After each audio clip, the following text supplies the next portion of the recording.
Welcome to the first of 4 abundance talks this year. Before I begin, mark your calendars.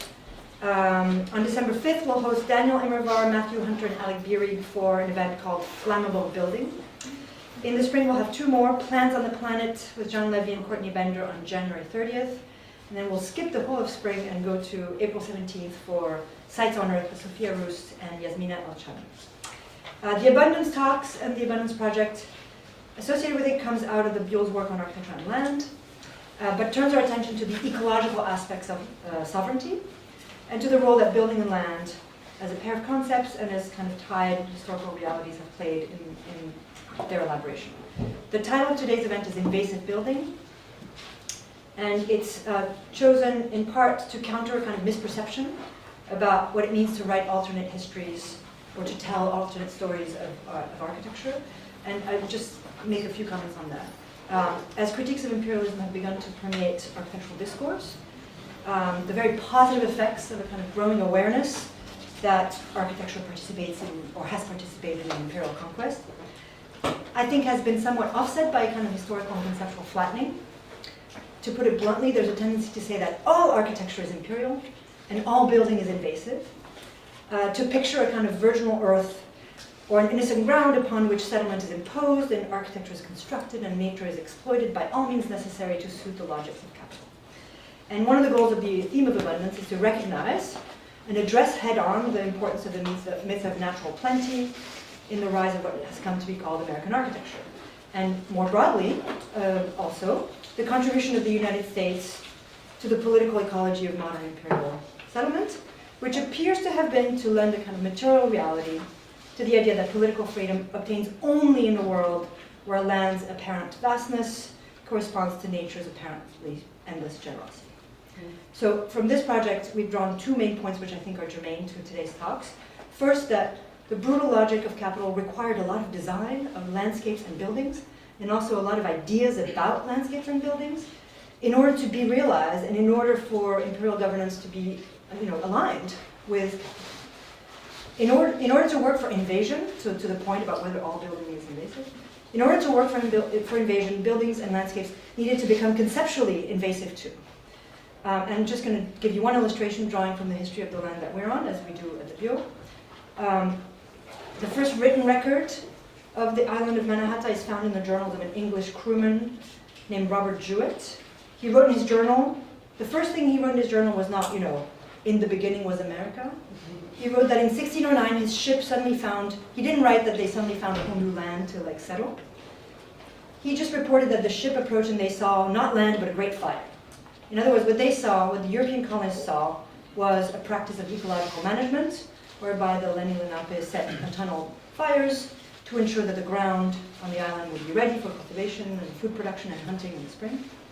And over the next century, European colonists both learned from this and transformed it, this kind of evidence that they had, this kind of witnessing, into evidence for a distinction between the savage and the civilized. But this took a lot of discursive and architectural disentanglement.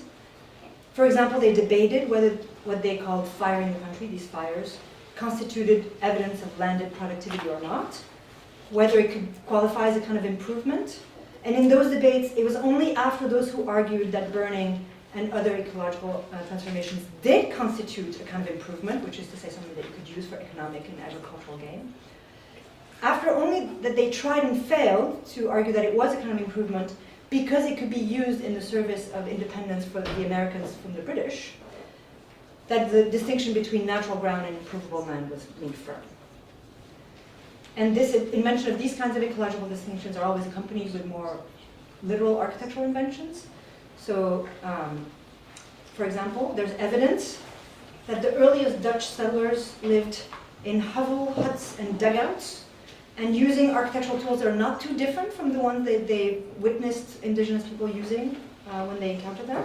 And again, here the differentiation between, indigenous ecology and Western improvement, or mobile indigenous architecture and a stable Dutch windmilling architecture was only implemented once it was able to be mapped onto all sorts of other notions of economy and ecology. So in other words, invasion takes work, including the kind of conceptual work that unfolds with discursive distinctions, spatial boundary making, aesthetic code switching, etc. So, and in order to tell you just this one story, I had to look at many maps very close up. The team of Rio has been zooming in on maps to find, we're debating whether those are dugouts or long houses, and what the difference is between that and that. And we also had to read all sorts of evidence, and so that's the second point, which is that it takes new approaches to historical evidence to investigate how capital, environment, and settlement have been aligned. So the speakers we've invited today are experts in doing this. They're working on projects where they deploy this kind of stealth tactic, where you rescue human and ecological evidence from the margins of building and governing histories, and then you also have the courage to tie them up into new historical arcs. So, without further ado, I'll introduce each speaker before they begin to speak. Okay, Adrienne Agnost is Associate Professor of Art History in the Art Department and core faculty in the Center for Latin American Studies at Tulane University. Her recent publications include Spatial Orders, Social Forms, Art and the City in Modern Brazil, Edo Spaces, European Images, Iterations of Art and Architecture in Benin, Benin, Antisocial Housing, Migration and Temporary Architectures in Berlin. I've got the B sites. And she's working, as you'll hear, on a new research that concerns race, space, and territorialization in the Americas. So please help me welcome Adrienne Agnost. Thank you to Lucia for the invitation and Michelle for organizing everything. And I'm looking forward to talking with Manu and Lisa. So today I'm going to present 2 episodes in the history of architecture and territorialization in the region traditionally known as Wabancha, or the place of many tongues, many waters among indigenous groups in the region, including the Chitimacha, Tunica, Ishak, Homa, and Chadayaki or Choctaw. The first episode centers on the Fort Island of La Belize, constructed in the early 18th century at the very edge of the Mississippi River and Gulf of Mexico. So this is a strategic site supporting plantation landscapes upriver, both as a fortification and as a hub for the transatlantic trade in enslaved Africans. The second episode centers on a project for a portable cottage designed in immediate post-Civil War New Orleans for use at upriver sugar plantations. So the cottage was part of efforts to increase European immigration in order to address perceived labor shortages, and this is a theme you'll see again and again in my paper, as many freed African Americans chose to leave landscapes of bondage after emancipation. In both cases, there was a search for architectural solutions that would solve problems of terrain and generate abundance amid anxieties about unfreed Black labor. So I'll begin with La Belize, which is the fortified settlement that had the goal of protecting French colonial interests and securing access to the mouth of the Mississippi River at a crucial juncture for European colonization projects in the Americas.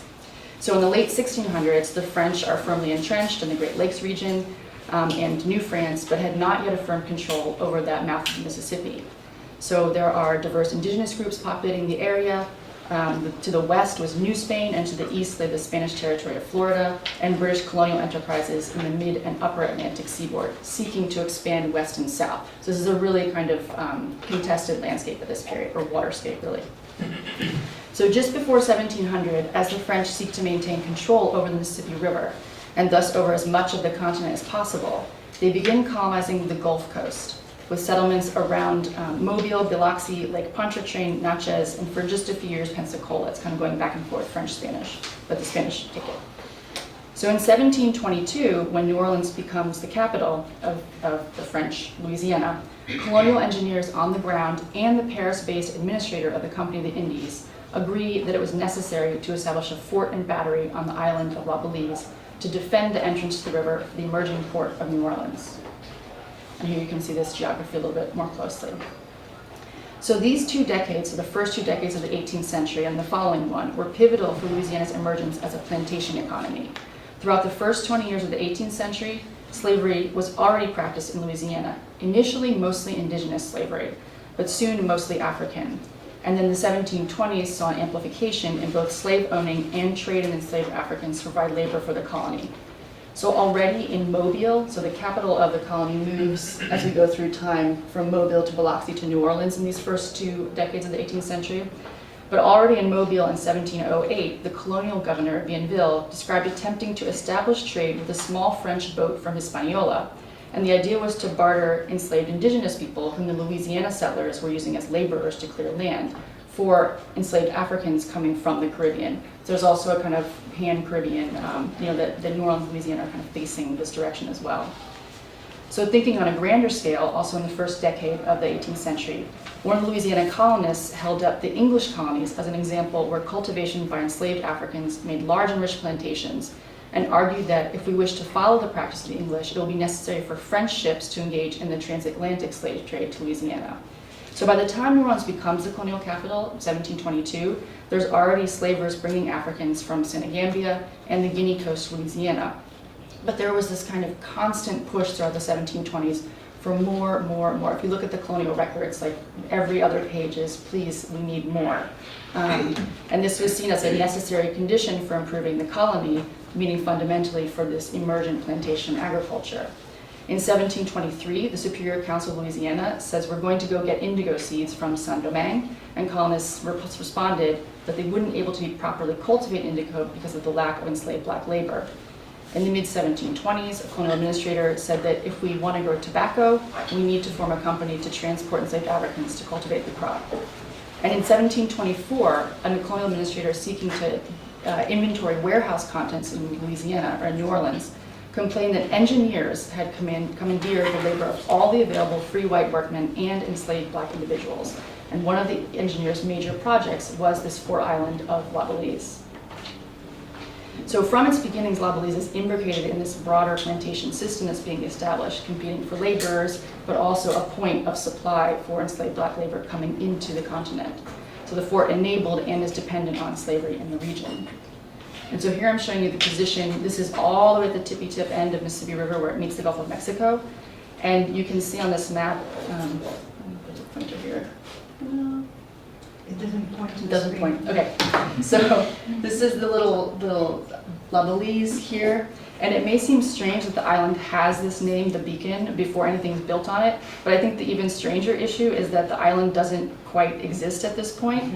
So in order to bolster the landscape and reinforce the shipping channel that they've chosen, the French engineers plan, and again, all the maps I'm going to show you, don't assume that what's on there is actually constructed yet. So French engineers plan to build a jetty of simple pilings with trees that the river carries arranged along the back. So to be clear, this is going to take advantage of a natural phenomenon of tree trunks and river wrack that float downstream.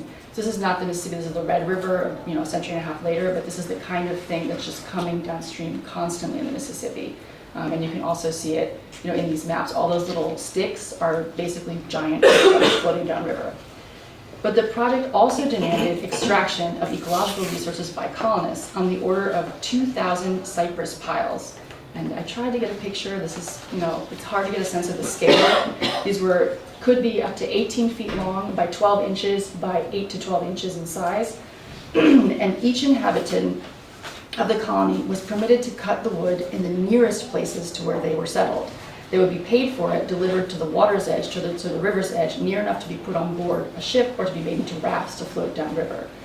And there was a lot of tussling over the price of what the colonists would be paid for these cypress pieces among the governor and the engineers that are working on the project. And the dispute really stems from the difficulties of conveying these, not downriver, but from the cypress to the cypress kind of stands, groves, to the river. And here I'm showing you this is a little bit later image, but this is the way that if you go up and down the Mississippi in Louisiana, almost the entire river is arranged in this configuration, this plantation configuration, where you have buildings at the front, your fields, then you have rice a little bit further back and where you can flood the fields, and then you have your trees that you're going to use for all of your building on the plantation farther back.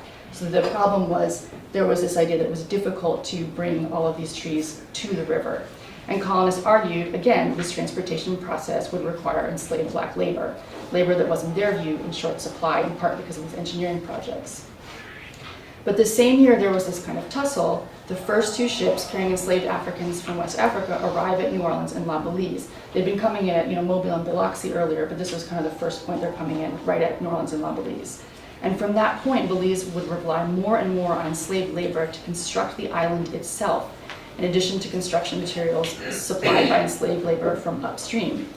So based on maps and plans, it doesn't look like they were actually able to build that complete, spectacular jetty that you saw in one of the previous images. but the maps do show the French engineers using piles and jetties more narrowly to create land for the fort. So in keeping with kind of the French architectural conventions, red is completed structures and yellow is in progress. And I think it's really notable kind of in this lower right that you have actual land is yellow, so the land is kind of like in progress. And we can see that there's a major leap from the imagined fortress footprint in 1722 to the land built up in 1724, precisely at the moment Belize is incorporated or integrated into this transatlantic slave trade. And there's actually an account of the black men who are constructing this land. Basically, they're standing waist deep in water on this mud flat, doing it at low tide, constructing these kind of pilings and moving the land around itself. So between 1723 and 1730, 8 ships of enslaved Africans landed La Belize. There's a reason that slave trade kind of drops off at that point, but it's outside the scope of this paper. And here I'm showing you a zoom in of the fort. This is a 1723 map, so right before, it's January 1720, oh sorry, this is a 26 map. Okay, so there is a 1723 map that does not indicate the presence of enslaved Africans, and then I'm going to leap forward to 1726, where there are structures labeled as housing for black men. So I want to point out here that this housing, so it's circled in white here, is located on a separate island from the main fort. It shares a space with a dovecote, carpenter's workshops, housing for pilots, and the powder storage. So thinking about kind of powder storage as being the most dangerous, stuff that you can have at a fort. So while the master carpenter also lived on this island, his house is all the way down near this bulkhead. It's a little bit hard to see because they're dim, but these curves with the double line are these bolstered land. So the carpenter lives in this well-built structures with French windows, joinery, and a good brick chimney as far away from the powder store, which is up in this corner, as is possible.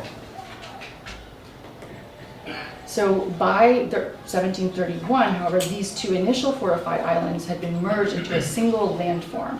So here I'm showing you, this is the 1726 where there's 2 islands, and then they mush them together through that work. And what happens at this point is the enslaved Africans are pushed to these tertiary islands. So they're positioned a long bridge away from the main fort island and directly adjacent to the brickyard with its heat and smoke. And moreover, the island where they're living, and I don't know if you can see here this kind of darker spot here on the bottom of the island, it's basically, the island is dissolving into mud, while the white inhabitants are housed in the consolidated main fort with its solid bulkheads. So I'm going to show you a side view of the same thing. The next slide is a little, this is a zoom in where you can see the mud island. So the green is where either the brick kiln or the housing for the enslaved Africans, and you can see the kind of nice curved bulkheads that are bolstering the land are not in play over on these islands. So here, the side's a little busy, but if you can kind of piece it, we're looking kind of from the side, approaching from going upriver. And so what we see here is that the Africans are placed on what's really the most precarious island of the sport complex. And you have that long bridge, you can see the watercolor, just like a rushing river current under that kind of bridge over the causeway. And they have no protection against land loss, there's no bulkheads. And this was not simply a question then of placing a fort on existing land, but of recrafting earth and water into militarized and racialized terrain. So this is a military outpost that's protecting an incipient plantation scene. And this is a point that might seem banal in retrospect, but this is not yet the period of the giant sugar and cotton plantations that would dominate this region, slightly later. But through this period, colonists are still constantly calling for increasing slavery and for displacing ongoing enslavement of indigenous people with enslavement of Africans. So the potential abundance of this landscape was intended to be realized through enslaved labor. And here I'm showing you, there's an interesting, I'm having a kind of like trouble with figuring out whether the enslaved Africans were actually building these kind of conical structures or whether this is kind of an icon that the French map makers are using. So there's a little bit of a question there because this bottom image is from a West African map of West Africa. So it's just a kind of a side point. Okay, so jumping to my second case, so jumping forward about 150 years, this is an architectural project for a portable cottage designed in Louisiana in the late 1860s So I've jumped from the French, there's a Spanish period of Louisiana, there's a French period again before it turns to the US, but kind of bracket that off. So we're in US post-Civil War, and this cottage is a prototype for prefabricated structures that were imagined as housing for agricultural workers on plantations after the US Civil War. So this is a period following the abolition of slavery, a time that saw the complete reorganization of the entire labor system of the agrarian South, and a rethinking of the relationship of labor to landscape. So the cottage design is part of a broader strategy to reconceptualize the Louisiana economy after the Civil War, particularly responding to the labor crisis in the sugar-producing parishes of Louisiana. Here you can see the sugar-producing parishes which are counties, is that pink area, and then green is cotton. So you can see that this is really very, very this swampy area near the river, the Gulf. So while wartime disruption was detrimental to agriculture across the board in the region, sugar production equipment was much more expensive than tools for cotton, tobacco, or rice, meaning sugar planters needed a lot of capital to restart production. And additionally, sugarcane harvesting and production was extremely labor intensive and seasonal. So it wasn't a good fit for the year-long restrictive contracts by which planters tried to keep newly emancipated African Americans tethered to low-wage work on plantations.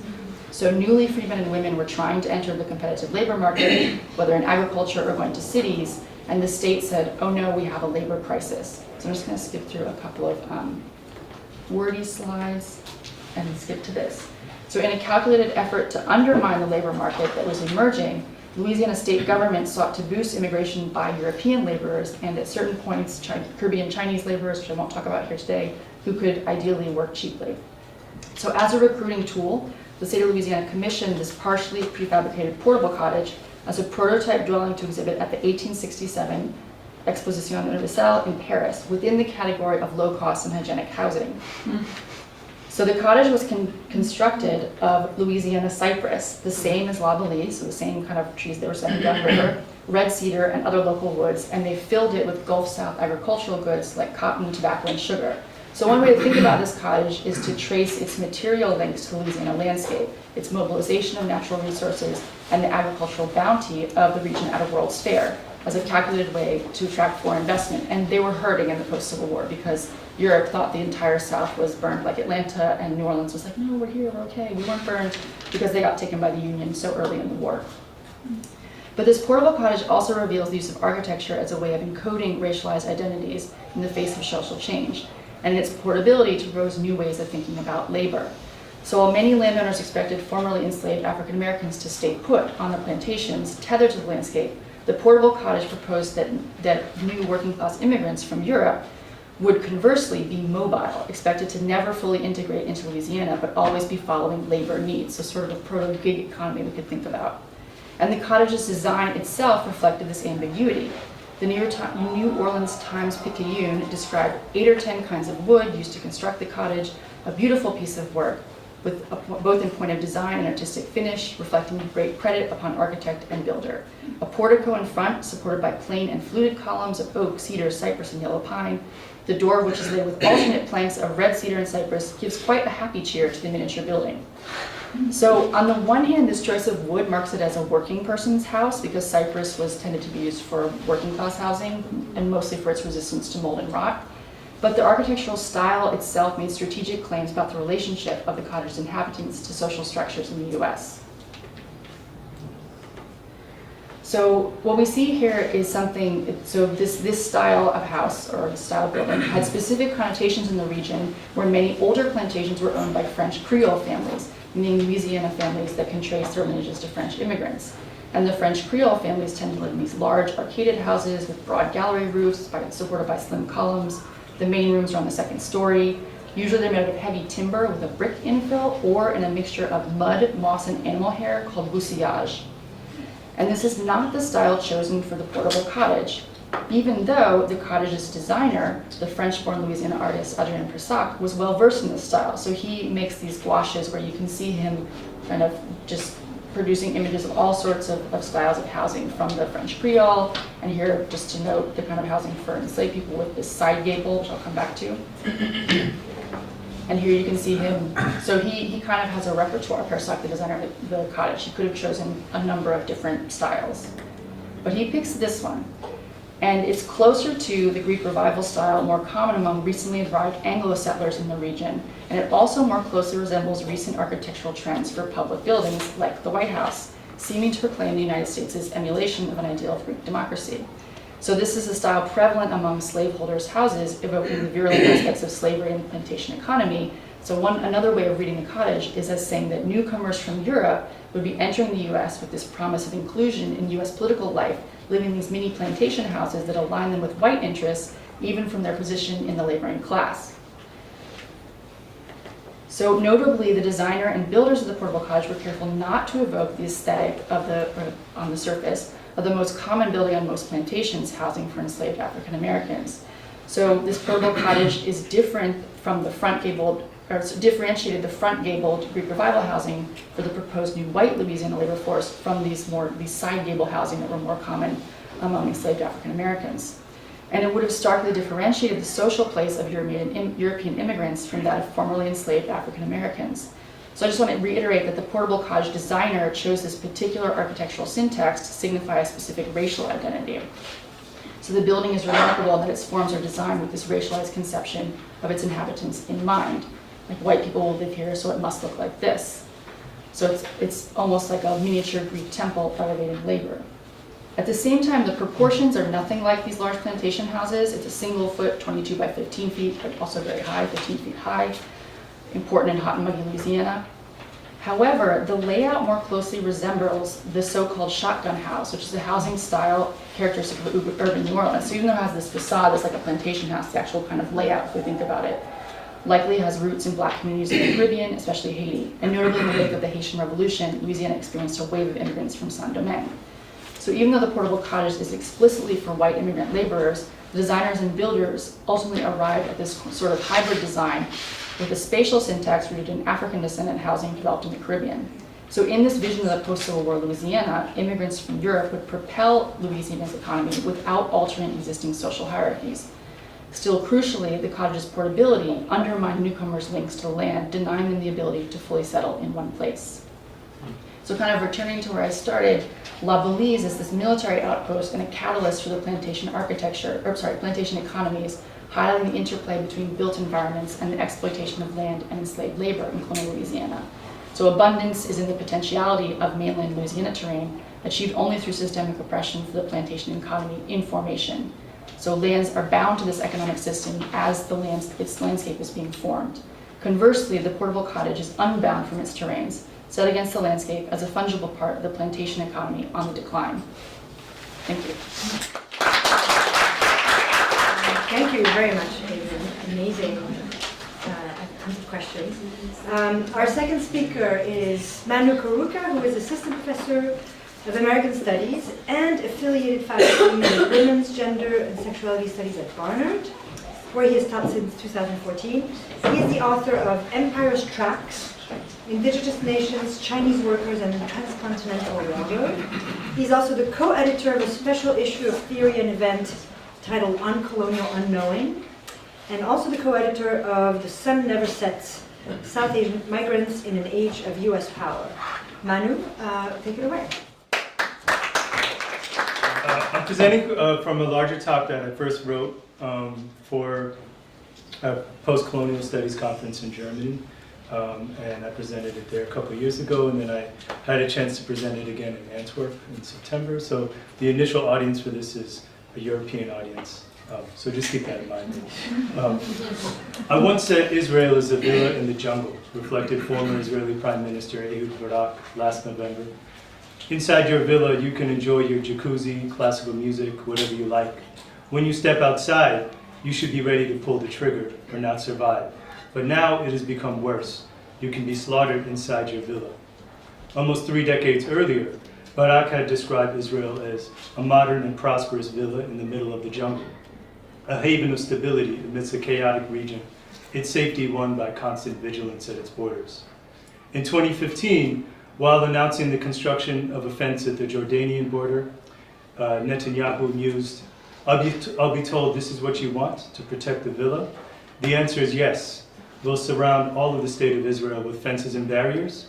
The answer is yes. In the environment we live in, we need to protect ourselves from wild beasts. As reported in the Financial Times, quote, border defense technology is one of several areas along with cyber defense and big data analysis where Israel is parlaying tools developed to address a persistent security threat into a lucrative export industry. 3 years into the Trump administration, leading Democrats advocated for what they called a technological wall at the border, modeled on a $145 million contract that the U.S. Department of Homeland Security awarded to Israeli-based Elbit Systems in 2014 to build a so-called smart wall on the U.S.-Mexico border in Arizona. On October 18th last year, Josep Borrell, the European Union's High Representative for Foreign Affairs, addressed the European Parliament. He said, "This morning I heard the voice of the Al-Azhar Mosque in Cairo. It made me very worried because, unfortunately, this conflict is turning into a conflict between the Muslim world and the Christian world, which is something that we simply cannot allow, because the safety of our streets depends on it, and the global geopolitical balance also depends on it." Almost exactly a year earlier, Borrell had advised students at the European Diplomatic Academy that Europe is a garden. We built a garden. Everything works. Counterposed to this, according to Borrell, most of the rest of the world is a jungle, and the jungle could invade the garden. The jungle, he cautioned, with its strong growth capacity, thwarts containment. Instead, the gardeners have to go to the jungle. Again, these are his words. If Europeans fail to engage with the rest of the world, he suggested, the rest of the world will invade us. Reflecting on the end of the post-Cold War era, he continued, the rules-based system that we defend is challenged as never before. Borrell tasked his audience, Europe's future diplomatic corps, with tending Europe's garden while attending to the jungle outside. Borrell had invoked the jungle several times over the previous year. In February, he defined Russian actions in Ukraine as the law of the jungle, the law of the stronger. 3 days later, in a video conference with European defense ministers, he again assessed the situation as the law of the jungle. I'm stronger than you, and I kill you. I impose my law on you, which he characterized as an existential threat for Europeans. Borrell's jungle talk, in turn, duly echoed the language of the U.S. State Department. Speaking in Paris in June 2021, Secretary of State Antony Blinken had proclaimed the U.S. goal not to hold China back, but instead to support a free and open system based on the rules and standards that France and the United States established after World War II. The alternative to this system, Blinken warned, is war, the law of the jungle, the survival of the fittest. In October, again in Paris, Blinken justified the U.S. sale of nuclear submarines to Australia as an effort to avoid the law of the jungle. In Lima, a week before Borrell's speech at the European Diplomatic Academy, Blinken invoked a scenario where the sovereignty and territorial integrity of countries are violated with impunity, when, in his words, big countries will bully small countries, leading to a situation where might makes right, where we have a law of the jungle. 20 years earlier, perspectives on sovereignty and territorial integrity had been articulated slightly differently. 4 months into the occupation of Iraq, Julian Lindley French, Director of European Security Policy at the Geneva Center for Security Policy, described NATO's involvement in its criminal war on Iraq as demonstration that Americans and Europeans are the force for good in this world. In Iraq, he explained, British troops drew on a legacy of empire, one that is shared by other Europeans. 2 years later, Robert G. Bell, coming off of a 4-year term as NATO Assistant Secretary General for Defense Investment, discussed the transformation of NATO following the end of the Cold War, when NATO was challenged to go out of area or out of business. NATO met this challenge through an expansion of its membership and through offensive mobilizations over an expanding area. NATO's expansion belies the historical origins of a common European home outside of Europe. The first wave of Portuguese explorers searched for suitable places to grow grain, finding tropical plants, particularly rare or medicinal plants, which could maintain the health of colonists and soldiers, as valuable as any other colonial resource. Hudson's Bay Company employees planted gardens in Rupert's Land in the 1670s, supplying fresh vegetables for fur traders and for ships returning to England. European colonists on the North American Atlantic coast attempted to remake the landscape in the mold of capitalist agriculture producing harvests to sustain the more profitable plantations in the Caribbean, including a market in enslaved indigenous prisoners of war. Over time, settlers' gardens developed into colonial plantations.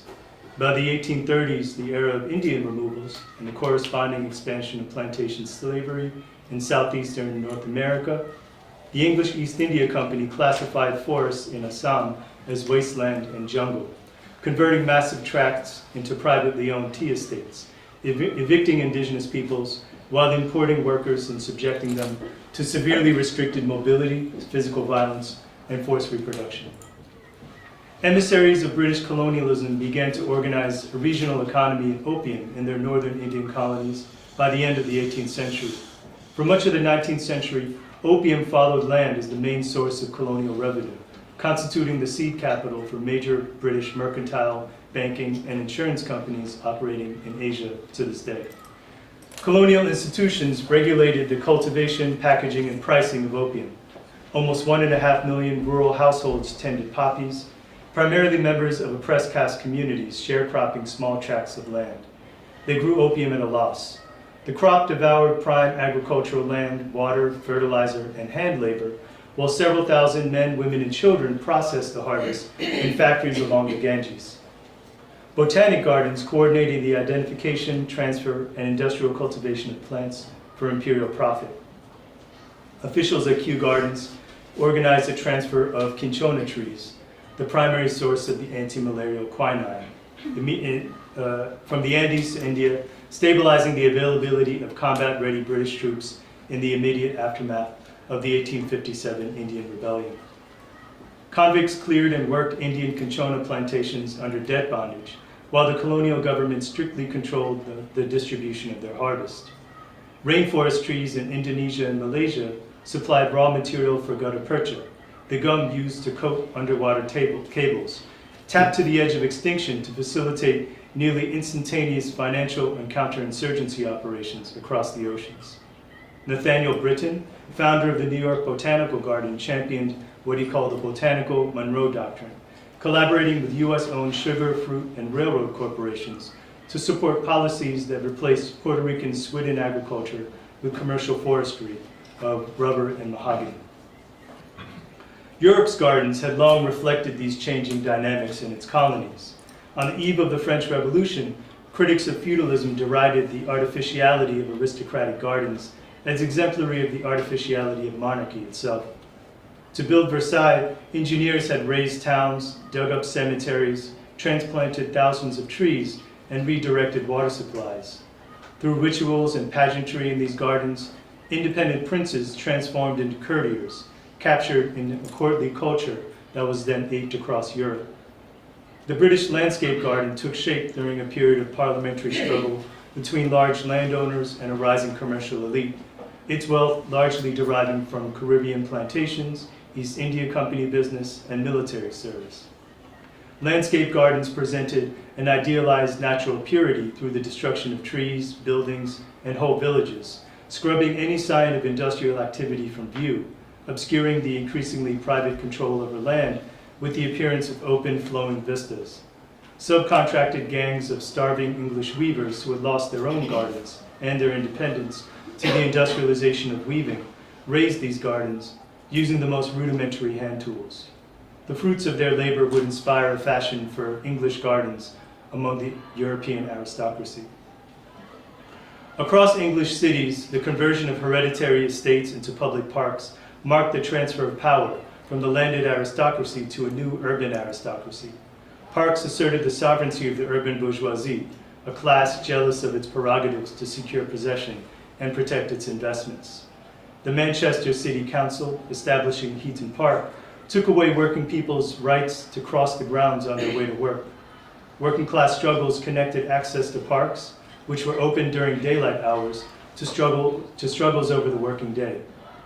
Over subsequent decades, park employees regulated working class activity, prohibiting political and religious meetings while allowing patriotic gatherings beneath the spoils of empire. A 16-ton statue of a lion in a Reading public garden commemorated a regiment that had fallen in Afghanistan. An arboretum in Nottingham included a pagoda flanked by 4 cannons, featuring a temple bell looted from China during the Opium Wars. At the close of the 19th century, British reformers began to propose the garden city concept as a corrective to the conditions of working class neighborhoods in Britain's industrial cities. In his 1902 book, Garden Cities of Tomorrow, Ebenezer Howard dismissed working class talk of nationalizing the entire land and capital of this country under an executive of their own class. After the Boer Wars, Howard and other advocates of garden cities sought to provide spaces for physical training and organized sport to improve the strength and discipline of those working class youth who would fight and die in Britain's next wars. The garden city concept yoked working class masculinity to imperialist ideals in a period of anxieties about British racial degeneration and a corresponding articulation of racial nationalism. At the opening of the 20th century, urban reformers in the US advocated the construction of urban parks for the use of working class men and children. Municipal governments issued bonds to build parks and playgrounds in sites too small or irregular for commercial or residential development. Spaces of assimilation for the children of European immigrants, these playgrounds reflected and reproduced racial segregation, almost entirely excluding black children. In Oakland, California, at the close of World War II, city planners favored a garden city model, converting relatively inexpensive agricultural land into mass-produced housing tracts for working-class households. Against this vision of class comity, Oakland's unions organized a general strike in 1946, while the mayor fulminated that the city of Oakland is not going back to the jungle. By the 1950s, urban park design in the US began to cater to the needs of office workers on lunch break and suburbanites on weekend shopping trips. During the capital flight of the 1970s, community members in the Lower East Side cultivated more than 80 gardens after previously standing buildings had collapsed or succumbed to landlord arson. As real estate capital flooded the neighborhood in the 1990s, developers tore down several of these gardens to make way for luxury housing, while gardeners struggled and failed to collectively assert control over the spaces they attended for decades. What is the jungle, a forest or a wasteland?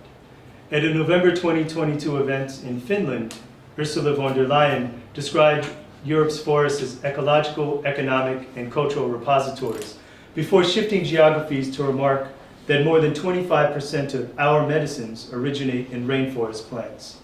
Who did she mean by our? Europeans, pharmaceutical companies? Who owns the jungle? Noting that 60% of Finland's forests are private property, von der Leyen urged rewards to forest owners for the care they're giving and the nurturing they're providing to their forests.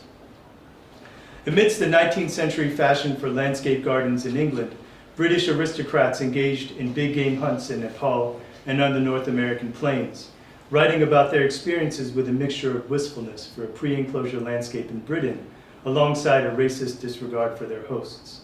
At the apex of liberal imperialism, bourgeois hunting cultures in British colonies cemented the divisions between rulers and ruled,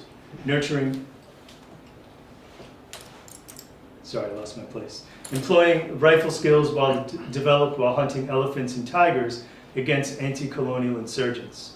Hunting clubs refashioned boys from middle-class origins into an imperial officer corps, nurturing a shared class sensibility while articulating a distinct Anglo-Saxon manhood.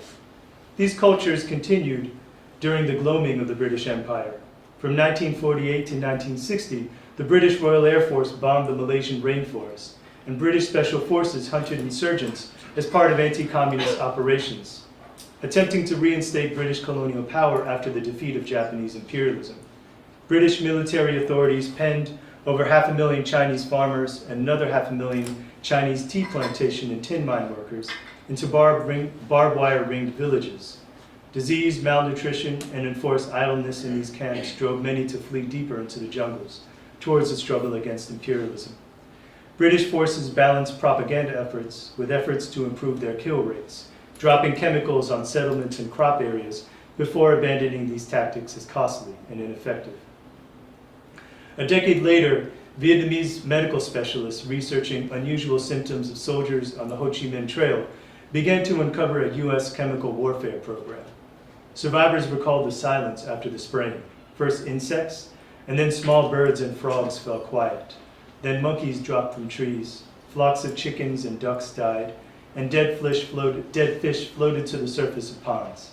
Between 1962 and 1972, the U.S. sprayed 21 million gallons of herbicide on Vietnam. Destruction of mountain forests triggered landslides and flooding, while the water runoff poisoned wells, soil, and water systems, the chemicals ending up in fish and other sources of food. U.S. chemical warfare covered almost a quarter of southern Vietnam, contaminating 5 million acres of farmland and mangrove forests.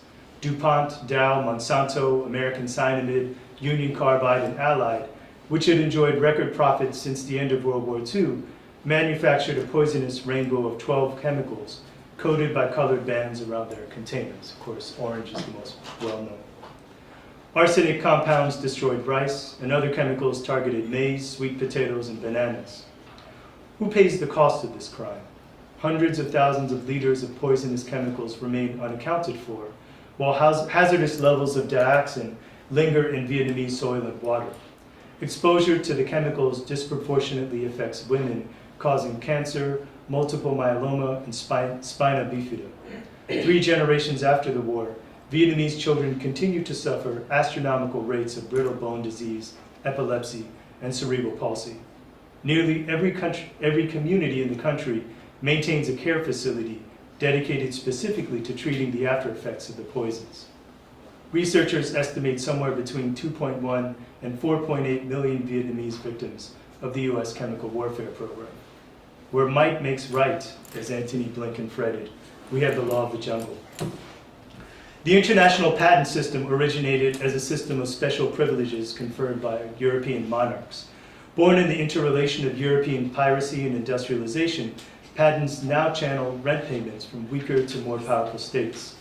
The pharmaceutical industry, primarily located in Europe and North America, takes most of its raw materials from tropical forests and the seas.